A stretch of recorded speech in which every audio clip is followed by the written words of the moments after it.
This technological ability is something that the government has never had before. It always had to go to companies to say, okay, cut off this person.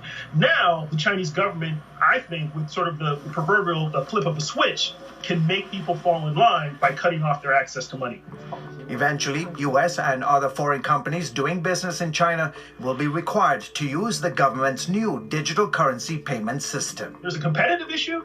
There are, I'd say, even cybersecurity issues, privacy issues. You're handing over your data to the Chinese Communist Party by participating in this digital currency system.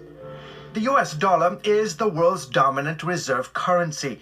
China's renminbi is number 8. Beijing's ambition is to eventually supplant the dollar's global dominance with the digital yuan. The big concern is internationally, especially for the U.S., is in the long term, this is an important step. This is what I would call a fintech, a financial technology development. And the issue is that China is thinking decades in advance. It's not thinking about the next 2 to 3 years, per se. In June, the communist government handed out more than $6 million worth of its digital currency to its citizens as part of a series of trials around the country. The first kicked off in Beijing, allowing residents there to use 2 government bank apps to test digital payments. China then plans to make its big digital currency splash at the 2022 Beijing Winter Olympics.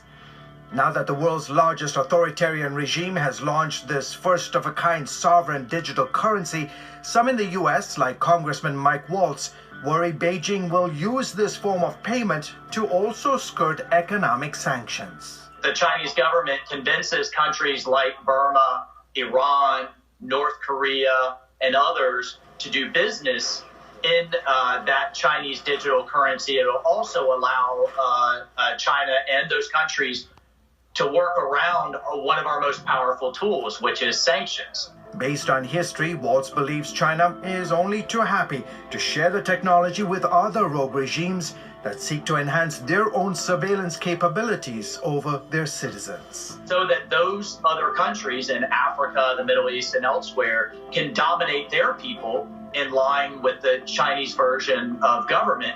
But that data then comes back to Beijing so that they will literally, through facial recognition, be able to monitor the globe. George Thomas, CBN News.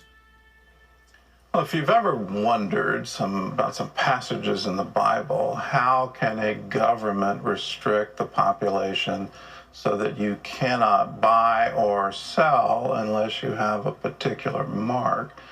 Well, this is the answer. This is we're literally being set up for